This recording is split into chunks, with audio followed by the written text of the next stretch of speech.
하나님께로 떠난 우리 시대의 스승이라고 일컬어지는 이어령 교수님의 첫 유작이라고 소개되는 책이 있습니다. 먹다, 듣다, 걷다라고 하는 제목의 책인데요. 인생 말년에 예수님 영접하고 세례도 받으시고 주님 믿으면서 성경 이제 연구하고 하시다가 이제 마지막으로 이 책 재작년 1월 달에 서문을 쓰신 걸로 되어 있고요. 그러고 이제 그해 2월에 세상을 떠나셨습니다. 그래서 유작으로 남겨진 책인데 이 책에서 이분이 이런 말씀을 하세요. 먹는 것이 성경에 있어서 굉장히 주요한 소재라 하는 것이죠. 성경을 펴면 선악과부터 나오잖아요라고 하면서 이 문화 평론가인 이분이 이제 한국인의 삶에서 먹는 행위가 얼마나 중요한 부분을 차지하는가 이것을 이제 언어학적으로 분석도 하셨다고 합니다. 예를 들면 이제 우리 종종 하는 말 중에 뭐 먹는 게 남는 것이다 이제 이런 말 하는데 이런 식으로 먹는 것이 그만큼 중요한데 이 성경은 시종일관 먹는 것으로 우리에게 진리를 설파해 주신다라고 하는 거죠. 그래서 이제 본인이 기독교를 더욱 좋아하게 되었다라고 하는 말씀하십니다. 우리도 가끔 그런 말 많이 쓰잖아요. 밥 한번 먹자. 이 밥 한번 먹자는 말이 그야말로 이제 소원했던 관계가 다시 회복되기 위하여서나 아니면 친밀감을 더하기 위해서나 아니면 서로를 더 알아가기 위해서 이제 좋은 과정이라고 저도 생각을 합니다. 어떤 때는 진짜 이 교우들하고 밥을 먹으면서 그동안에 몰랐던 것도 알게 되고 또 어떤 경우에는 밥을 여러 번 먹다 보니까 저는 교회 되게 오래 되신 줄 알았더니 등록하신 지 얼마 안 됐는데 몇 번의 식사만으로도 이렇게 참 친밀감이 형성될 수 있구나라고 하는 생각도 하게 되었습니다. 그만큼 먹는 것이 이제 우리에게 있어서 중요한 비중을 차지한다 하는 의미인데요. 오늘 이제 마지막으로 우리가 소아시아 7교회 중에 라오디게아 교회 하시는 주님의 말씀을 듣게 됩니다. 이 라오디게아는 지금 터키의 파무칼레로 우리에게 알려져 있는 이제 그 근처 지역이라고 보시면 되는데 경제적으로 아주 활성화된 도시입니다. 누가 세우고 누가 목회를 했는지에 대해서 성경은 우리에게 잘 알려주지 않고 있는데 분명한 건 예수님께서는 이 교회 상황을 아주 정확하게 잘 아시고 이제 말씀하시는 것을 볼 수가 있겠고요. 그런 상황에서 우리 예수님이 이 교회는 14절에 이렇게 소개가 됩니다. 라오디게아 교회의 사자에게 편지하라. 아멘이시요 충성되고 참된 증인이시요 하나님의 창조의 근본이신이라 소개를 합니다. 자, 좀 소개가 독특한데 예수님 자신을 아멘이라고 지금 소개를 하고 있어요. 이 아멘이라는 단어는 아시겠지만 진실로라고 하는 의미가 담긴 히브리어입니다. 그래서 우리 예수님이 진리를 전하실 때 내가 너희에게 진실로 이르노니라고 할 때 이때 이거 헬라어예요. 히브리어가 아니라 이때 사용한 그 진실이라고 하는 단어가 이제 아멘이라는 단어를 반복하셨는데 이걸 지금 예수님이 이제 자신에게 내가 아멘이다고까지 이제 말씀을 하시는 거예요. 이렇게 말씀을 하시는 건 예수님께서 모든 진실을 아시고 또 진실만을 말씀하시기 때문인데요. 그러하기 때문에 바로 그 뒤에 충성되고 참된 증인이라고까지 소개를 합니다. 그야말로 정직하게 말씀하시는 참된 증인, 진실한 증인이시다라고 하는 의미이죠. 그러니까 예수님이 모든 걸 정확하게 아시고 말씀하신다 하는 의미고요.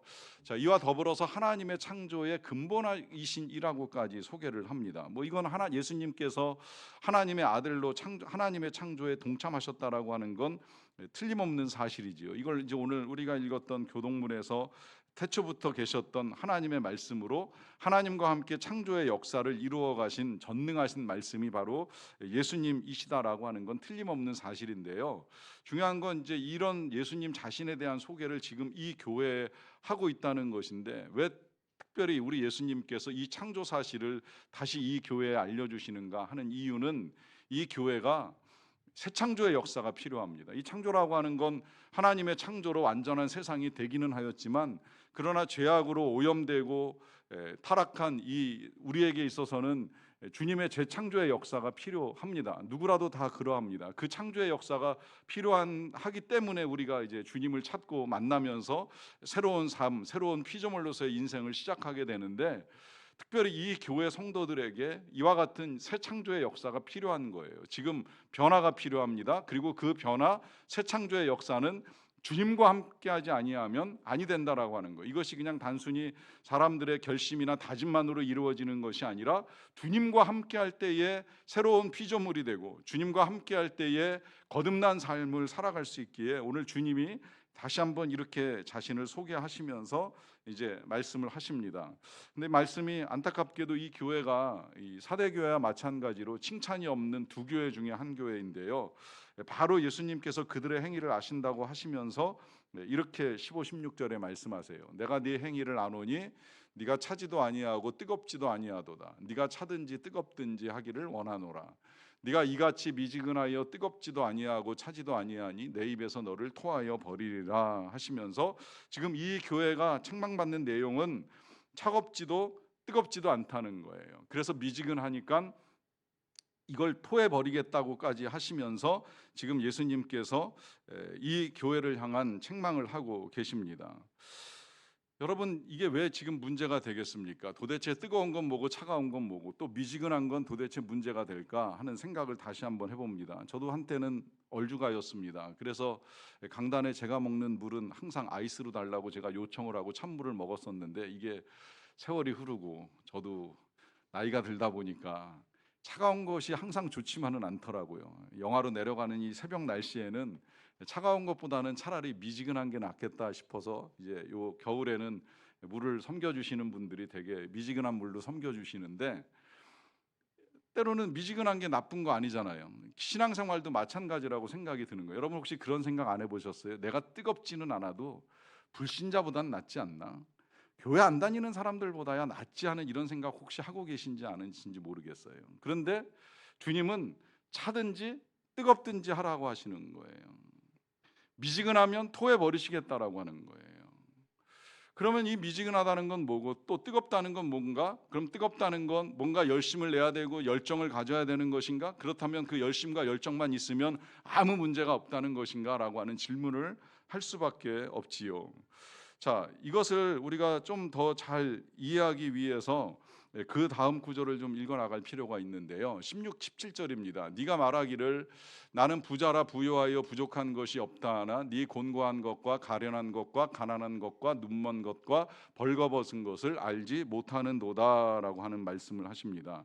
자, 부자이기 때문에 나 부족하지 않아 이렇게 말할 수 있다라고 하는 것인데 실제로 뭐 모든 것이 넉넉하고 여유롭다 보면 욕심도 없어지고 갈망도 없어질 수는 있다고 생각을 해요. 그렇지만 그런 이 교회 성도들을 향해서 지금 곤고한 거, 가난한 거, 눈먼 거, 벌거벗은 거 알지 못한다라고 말씀을 하십니다. 어떤 상태에 있는지를 정확히 모른다고 말씀하시는 것인데 중요한 건 자신의 상태를 모르는 것에 대해서 지금 말씀하시는 거예요. 자신의 상태를 잘 알아야 된다는 것이죠. 뭐 이건 오늘날 세상에서도 종종 하는 이야기라고 생각을 하는데요.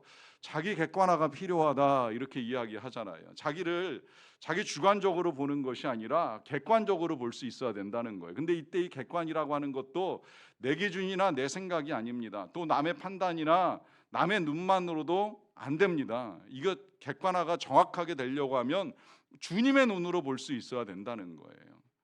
나 나름 괜찮지 아니한가? 이 표현 조심스럽습니다. 뭐 남들 보기에 별 문제 없지 아니한가? 이것만으로도 안 된다는 말씀을 드리는 거예요. 정확한 건 주님이 보시는 게 가장 진실하고 참된 것이기에 주님께서 보실 때 어떠한가라고 하는 것이지요. 지금 이 교회는 나름대로 괜찮다고 생각을 했는지 모르겠지만 주님께서 보실 때에 이 교회는 아주 곤고하고 가련한 상태다라고 하는 말씀을 하십니다. 어떻게 보면 부유하기 때문에 곤고하지 않을 수도 있다고 생각할지 모르겠지만 여러분 가난하다고 해서 다 가련합니까? 전 그렇지 않다고 생각을 해요. 성도들을 여러 만나다 보니까 부유해도 곤고하신 분들이 계시고 가난해도 가련하지 않은 분들도 계시더라고요. 중요한 건 지금 나의 상태가 어떠한가라고 하는 것을 정확하게 아는 것입니다. 그러하기 때문에 부유해도 마음에 곤고함이 있을 수 있다는 이야기예요. 이걸 예수님이 만났던 사람들 중에 수가성 여인을 보면 그 여인이 예수님을 만났을 때 남편이 5인데도 불구하고 곤고한 걸 주님이 아시잖아요. 그 가련함을 아시고 주님이 일부러 그녀를 만나기 위해서 사마리아 성까지 찾아가신 거예요. 여러 번의 남편을 바꾸는 일들을 하였지만 삶의 곤고함이 해결되지 않은 그 영혼의 상태를 주님이 아시고 만나 주시는 것입니다. 그러하기 때문에 우리에게 있어서 중요한 건 주님을 만나는 것이고 주님을 보는 것이에요. 교회를 드나드는 것이 중요한 것이 아니라 주님을 만나는 신앙생활이 우리에게 있어야만 합니다. 그래서 주님과 함께 할 때에 그 곤고함과 가련함이 사라집니다. 여기 특별히 이제 오늘 주님이 이 교회에 당부하시는 말씀이 18절에 이렇게 나오는데요. 내가 너를 권하노니 내게서 불로 연단한 금을 사서 부요하게 하고 흰옷을 사서 입어 벌거벗은 수치를 보이지 않게 하고 안약을 사서 눈에 발라 보게 하라 합니다.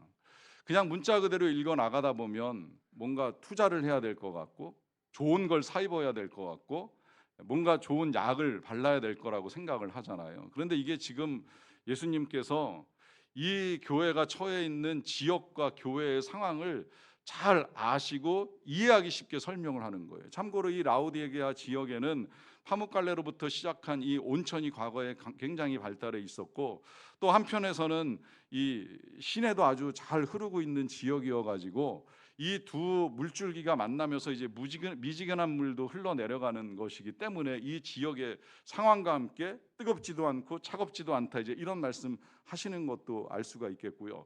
물이 좋다 보니까 면화 산업이 발달하면서 면직물이 지금까지도 발달된 도시예요. 그래서 이 지역을 성지순례 하다 보면 이 지역에 들어가면 이 지역의 면화 굉장히 유명하기 때문에 꼭 면제품 사라고 하면서 쇼핑몰까지 끌고 가는 가이드를 만날 수 있는데 그 정도로 과거로부터 지금까지 면직 산업 굉장히 잘 돼 있는 지역입니다. 뿐만 아니라 안약이 2000년 전에 발달을 했어요. 그러다 보니까 이제 의학업도 굉장히 활성화된 지역이라고 할 수 있겠는데 자 이렇게 온천, 관광, 면직 그러고 의학업까지 발달이 되면 그 다음에 뭐예요? 경제가 활성화되죠. 그러다 보니까 진짜 부자가 많았고 우리가 지금까지 만났던 어떤 교회들보다도 이 라우디게아 교회는 부자들이 많았던 교회로 알려져 있습니다. 그런 교회의 주님이 금사라 하시면 진짜 이제 투자 대상은 금뿐이다. 요새 그러잖아요. 요새 금값 계속 오른다는 이야기 많이 기사가 나오는데 어쩌면 주님이 금을 사서 부요하게 하라 하시는 말씀이 투자하라 하시는 것처럼 들리잖아요. 좋은 옷 사 입어라 하시는 것처럼 보이고 안약 사서 발라라 하시는 것처럼 보이지만 그 어떤 것도 지금 우리의 이 외적인 상태를 가지고 말씀하시는 것이 아니라 하는 것은 너무나도 분명합니다. 지금 이 말씀 조금 전에 읽었던 이 18절 말씀의 초점은 뭘 사야 하나 뭘 해야 하나가 아닙니다. 이 귀한 것들 금이 되었건 옷이 되었건 안약이 되었건 이걸 누구에게서 사느냐라고 하는 거예요. 분명히 주님 말씀하시는 이 단어 놓쳐서는 아니 됩니다. 내게서라고 말씀하시잖아요. 내게서 사서 부요하게 하라. 내게서 사서 입어라. 내게서 사서 눈에 발라 보게 하라 하십니다. 이 말은 다시 말하면 주님을 통하지 아니하면 우리의 삶은 가련하고 곤고한 인생이 될 수밖에 없다는 거예요. 또 주님께로부터 사서 입지 아니하면 그 어떤 것도 우리의 죄악을 가릴 수는 없다는 거예요. 우리는 비싼 옷을 입고 명품 옷을 입으면서 남들에게 화려하게 보이고 멋있게 보이고 심지어 이렇게 교회에 와서 예배를 드리며 거룩하게 보일 수 있을지는 모르겠지만 실은 벌거벗은 것보다 더 수치스러운 우리의 죄악과 허물을 주님이 정확하게 아신다는 거예요. 이걸 무엇으로 가리겠습니까? 어떤 노력으로 가리겠습니까? 돈으로 가리겠습니까? 주님이 가려주지 아니하시면 주님께서 우리의 허물을 덮어주지 아니하시면 우리는 우리의 힘으로 아무것도 가릴 수 없다는 거예요. 아담과 하와가 범죄한 이후에 수치스럽고 창피해서 무화과 나무 뒤에 숨었지만 그렇다고 해서 주님의 눈을 가릴 수는 없었던 거예요. 주님이 모르시는 것처럼 아담아 네가 어디 있느냐고 부르셨지만 그가 계신 것을 있는 데를 몰라서 부르신 것도 아니고 죄악을 몰라서 부르신 것도 아니라는 것이지요. 다 알고 계시는 하나님 앞에 우리가 숨길 수 없다는 사실을 질문을 통해 깨우치시는 거예요. 이걸 무엇으로 가리겠습니까? 주님의 은혜가 아니면 그 누구도 가릴 수 없다는 것이죠. 이걸 또 볼 수도 없는 거예요. 내가 정말 얼마나 더러운 죄인인지 추악한 죄인인지 보는 것도요 주님이 눈 열어주지 아니하시면 못 보는 거예요. 그러니까 이런 말씀 들을 때마다 불편하고 힘들어요. 왜 자꾸 죄인이라고 하는가? 반문이 생길 수밖에 없는 거예요. 주님이 열어주시지 않고 보여주시지 않으면 할 수가 없는 것이기 때문인 거예요. 그래서 보게 되고 알게 되면 정말 주님의 은혜를 구할 수밖에 없고 그 은혜로 가릴 수밖에 없는 것이지요. 그래서 주님이 당부하시는 거예요. 내게서 주님으로부터 사서 부요하게 해서 그 곤고하고 가련한 인생을 멈추고 진정한 영혼의 부요함을 찾아 살아갈 것에 대한 당부를 하고 계십니다. 자, 그렇다면 이제 주님께로부터 어떻게 사서 우리가 할 수 있을까라고 했을 때 19절에 주님이 방법을 가르쳐 주십니다. 이렇게 말씀하시잖아요. 무릇 내가 사랑하는 자를 책망하여 징계하노니 그러므로 네가 열심을 내라 회개하라 합니다. 자, 언제나 동일합니다. 여기서도 주님 똑같이 말씀하십니다. 회개하라라고 하는 말씀으로부터 시작을 하시는 거예요. 왜냐하면 언제나 변화는 회개부터 시작이 되는 거예요. 말씀드렸지만 다짐, 결심, 결단 아닙니다. 회개하지 않고 새로운 삶을 출발하는 건 어렵습니다. 내가 잘못 알고 잘못 믿어왔다는 사실을 인정하고 하나님 앞에 회개하는 데서부터 새로운 삶이 시작이 됩니다. 그렇게 회개하라 하실 때에 예수님이 그러시잖아요. 무릇 내가 사랑하는 자를 책망하여 징계를 한다 하는데, 뭐 사랑에 책망과 징계가 있다는 건 자주 말씀을 드렸어요. 이건 뭐 부모님들도 늘 그렇잖아요. 자녀 사랑하다 보면 책망할 때도 있고 징계할 때도 있는데, 물론 아이들이 커가면서 그걸 좀 줄여 나가야 되고 아이들이 장성하면 이제 완전히 멈춰야 하는 건 틀림이 없는데, 중요한 건 이 사랑입니다. 사랑. 우리가 답답해하는 건 아이들 사랑하기 때문에 이제 여러 가지 도와주기도 하고 뭐 책망도 하고 합니다만은, 그렇다면 주님으로부터도 우리가 어떤 사랑, 책망이나 징계를 받을 때에 잊지 말아야 될 건 이 사랑이라고 하는 거예요. 사랑. 주님이 얼마나 우리를 사랑하시는가. 사실 이걸 알지 못하기 때문에 우리가 회개도 어렵고 또 주님으로부터 사서 입고 바른다라고 하는 게 어려워지는 거예요. 여러분, 이 사랑, 하나님의 사랑, 늘 말씀드리지만 주님이 사랑하시니까 만들어 주신 거예요. 우리를 이 땅에 태어나게 해주신 거예요. 또 우리가 태어난 세상에 많은 것들을 함께 만들어 주시면서 우리가 이 땅을 살아가는데 부족함이 없게 해주신 거예요. 그런 우리가 죄악 가운데 행여 하나님과 멀어지고 하나님을 떠날까 해서 이 죄악까지도 용서해 주시기 위해 예수님이 이 땅에 오셔서 우리를 구원하시는 놀라운 일을 이루어 주신 거예요. 그것에서 그치지 않고 지금도 하루하루를 살아가는 동안에 날마다 인도하시고 날마다 말씀하시는 하나님의 사랑이 한순간도 우리를 떠난 적은 없습니다. 우리가 떠난 적은 수없이 많을지 모르겠지만 단 한 번도 하나님은 우리에게서 눈길을 떼지 아니하시고 우리를 바라보시며 어떻게 해서든 합력하여 선을 이루시고 선하게 이끌어 가시기 위하여 애를 쓰는 사랑이 지금도 우리에게 임하고 계십니다. 간혹 그 사랑 때문에 책망하고 징계하실지는 모르겠지만 그 사랑을 받아들이는 순간 회개가 되고 우리는 주님께로부터 새로운 삶의 출발점이 가능합니다. 이 사랑 때문에 우리 예수님이 이렇게까지도 말씀하시잖아요. 20절인데요. 볼지어다 내가 문 밖에 서서 두드리노니 누구든지 내 음성을 듣고 문을 열면 내가 그에게로 들어가 그와 더불어 먹고 그는 나와 더불어 먹으리라 하십니다.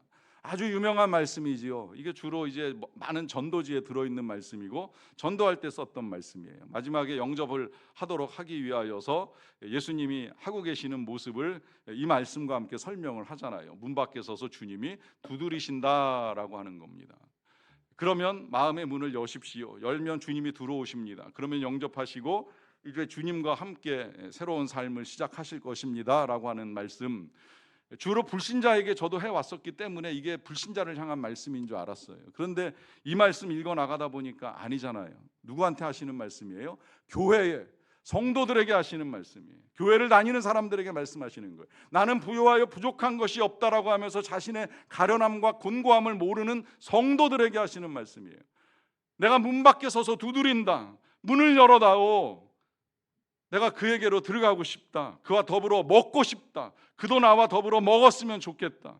여기서 주님이 먹는 것을 말씀을 하시는 거예요. 그래서 아마 이어령 씨가 창세기부터 계시록까지 성경은 먹는 것으로 일관하며 진리를 우리에게 설파해 준다고 하셨는지도 모르겠어요. 자, 주님이 지금 말씀하십니다. 함께 먹자고 말씀하시는 거예요. 왜 그렇겠습니까? 그만큼 주님이 우리와 함께 하기를 원하시는 거예요. 생각해 보면 그럼 우리가 주님과 어떻게 먹을 수 있지? 주님과 함께 먹는 건 뭐지? 알기가 쉽지는 않지만 한 가지 분명한 건 있잖아요. 그만큼 주님이 우리와 함께 하기를 원하신다는 사실입니다. 이걸 이어령 교수가 책에서 이렇게 표현하더라고요. 예수님은 공생애의 절정에서 제자들을 위해 최후의 만찬을 베푸시고 자기 몸이 인생이 먹어야 할 빵이라고 비유하셨습니다. 먹는다는 것은 하나가 되는 것이지요.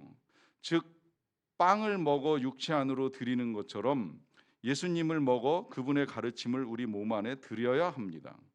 예수님은 인생이 죽는 빵 대신 죽지 않는 영원한 빵을 먹어야 한다는 것입니다. 무슨 의미인지 이해하실으리라고 생각을 합니다. 이게 예수님이 성만찬과 함께 제자들에게 전해주셨던 말씀이잖아요. 나는 생명의 떡이다. 나는 하늘에서 내려온 떡이다. 이 떡을 먹는 자는 죽지 아니하리라 라고 하시면서 예수님 자신이 우리와 하나 되기를 원하시는 주님의 마음을 우리에게 이렇게 전해주신 거예요. 그래서 주님이 지금도 때로 말씀으로, 때로 성찬으로, 때로 성령으로 계속해서 우리와 함께 하시기를 원하신다는 것을 알려주고 계시지요. 예수님께서 이렇게 이제 먹자고 하신 다음에 뒤에 21절에 이런 약속도 하세요. 이기는 그에게는 내가 내 보좌에 함께 앉게 하여 주기를 내가 이기고 아버지 보좌에 함께 앉은 것과 같이 하리라 하십니다. 자, 여기서도 똑같이 이기는 자에게 약속이 있는데요. 그 약속은 다른 어떤 것이 아니라 예수님의 보좌에 함께 앉게 해주시겠다 하십니다. 그렇게 하시는 걸 우리 예수님이 이 땅의 모든 죄악을 이기시고 사망을 이기시고 부활하여 승리하신 다음에 하나님 보좌에 함께 앉으신 것처럼 우리도 그렇게 하시길 원하신다는 거예요. 결국은 이제 우리가 승리하면 주님과 함께 더 나아가서 이제 아버지 하나님과 함께 보좌에 앉게 하겠다라고 하시는데 초점은 이것도 역시 어디에 앉느냐가 아니지요. 누구와 함께 하느냐라고 하는 거예요. 영원히 예수님과 함께 할 수 있다라고 하는 거예요. 주님이 늘 원하시는 게 이거라는 사실이 또 드러나는 거. 이거 우리가 몇 주 전에도 한 교회에서 그렇게 봤잖아요. 나와 이기는 자는 지난 주에 본 건데요. 나와 이기는 자는 나와 함께 흰 옷을 입고 나와 함께 다니리라. 이게 둘째 주 말씀의 제목이었어요. 나와 함께 다니리라. 이게 주님의 소원인 거예요. 주님의 소원은 다른 어떤 것이 없어요. 주님의 소원은 늘 우리가 주님과 함께하는 거예요. 왜 하나님이 천지를 창조하셨습니까? 왜 우리를 지으셨습니까? 함께하길 원하시는 거예요.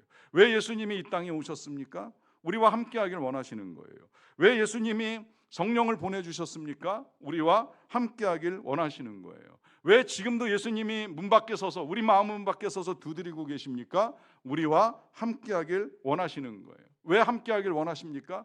그래야 곤고하고 가련한 우리의 인생이 끝나요. 볼 수 없는 우리의 인생에 눈이 열리는 거예요. 지금도 예수님을 못 보면 알 수 없는 거예요. 세상 많은 걸 보고 살아도 아무리 좋은 걸 구경하고 다닌다 할지라도 주님 못 보는 인생은 비참하고 가련한 인생이 될 수밖에 없는 거예요. 주님을 볼 수 있고 더 나아가서 우리 주님께서 보여주시는 것을 볼 수 있으면 삶의 가치는 얼마든지 달라집니다. 그래서 당부하시는 거예요. 회개하라. 열심을 내라. 근데 여러분 이 열심이 무엇입니까? 열심은 다른 것에 열심을 내라고 하시는 것이 아니에요. 주님과 함께 하는데 열심을 내라 하시는 겁니다. 주님과 함께 하는데. 다시 말하면 주님의 사랑을 받아들이고 주님을 사랑하는 데 열심을 내라는 거예요. 잘 생각해 보세요. 나는 열심인가 아닌가? 그 다음에 내가 열심이라면 무엇에 열심인가? 어떤 것에 열심을 내고 있는가? 주님을 사랑하는 것만 남습니다. 주님을 사랑하는 것에 열심을 내라고 당부를 하시는 겁니다. 뭘 많이 하느냐 아니하느냐의 중요함이 아닙니다. 그 사랑이 뜨거운가 뜨겁지 아니한가. 우리 예수님이 마지막으로 22절에 같은 말씀을 또 반복하십니다. 귀 있는 자는 성령이 교회들에게 하시는 말씀을 들을지어다. 우리 계속해서 들었습니다. 이 말씀을 들으면서 도대체 우리 인생에 뭐가 가장 복된가라고 하는 것을 알았습니다. 가장 복된 건 듣는 것이고요. 이 듣는 것이 복되다라고 말씀을 하실 때에 이 듣는 것에 대해서도 이어령 교수 책 한 구절도 인용해 드릴게요. 이 듣는 것은 제자들에게 일상이었습니다. 예수님은 제자들과 끊임없이 대화를 주고받으셨습니다. 랍비의 가르침을 전수받는 유일한 길이 들음이었기 때문이지요. 들었던 말씀이 그들의 머릿속에 남아 제자들의 인생 향방을 결정한 것입니다. 여러분, 우리의 삶은 듣는 것으로 결정이 됩니다. 보는 것으로 바뀌는 것이 아니라 듣는 것으로 바뀝니다. 언젠가 교인들 중에 저에게 설교 때 영상 자료 많이 안 사용하신다는 말씀을 하시기에 제가 그런 답변을 솔직하게 드렸어요. 저는 설교를 배울 때 설교는 듣는 것이다. 물론 영상 자료가 나쁘다는 생각을 하지도 않고 있고 때에 따라 저도 볼 수 있다고 생각을 하고 보여드릴 때도 있습니다만 전 그렇게 배웠습니다. 지금 여기서도 말씀하시고 지금 성경에서도 말씀하시는 것처럼 듣는 것이 삶을 바꾸기 때문입니다. 성령으로부터 듣고 성령께서 하시는 말씀, 정말 뭐가 복된 것이냐라고 하는 이 말씀을 잘 듣고 그 말씀을 따라 행해 나갈 때에 우리의 삶에 진정한 변화가 일어난다는 것이지요. 우리의 인생의 향방도 역시 들음에서 결정이 난다는 것입니다. 여러분, 이제는 들은 대로 회개하시고 들은 대로 주님의 사랑을 받아들이시고 들은 대로 주님을 열심히 사랑하심으로 말미암아 주님과 함께 영원히 살아가는 삶의 복 충만히 누리실 수 있게 되시기를 주님의 이름으로 간절히 축원합니다. 같이 기도하겠습니다. 오늘 주님이 우리에게 말씀하십니다. 내가 문 밖에 서서 두드리노니 누구든지 문을 열면 내가 그에게로 들어가 그와 더불어 먹고 그는 나와 더불어 먹으리라 하십니다. 우리와 함께하길 원하시는 주님의 말씀입니다. 여러분, 이 주님 어떻게 하시렵니까? 받아들이시고 더욱 주님과 사랑하며 주님과 함께 이 땅에서부터 영원토록 복된 삶을 사시렵니까? 그렇다면 주님의 말씀대로 회개하시고 주님을 여러분들의 마음에 영접하시고 또 주님과 함께 살아가겠노라라고 하는 사랑의 고백을 주님께 드리는 시간을 잠시 갖도록 하겠습니다. 함께 기도합니다.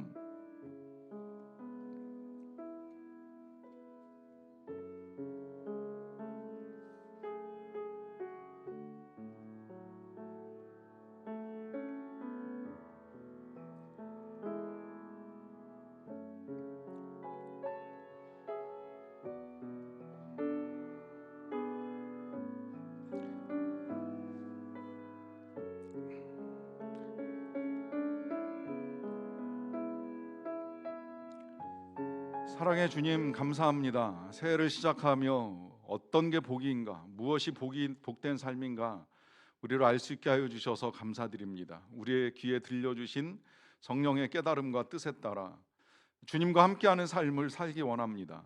늘 주님을 사랑하고 주님과 함께함으로 인하여 영원한 복을 누리는 우리 모두가 되기를 원합니다. 예수님의 이름으로 기도하옵나이다. 아멘.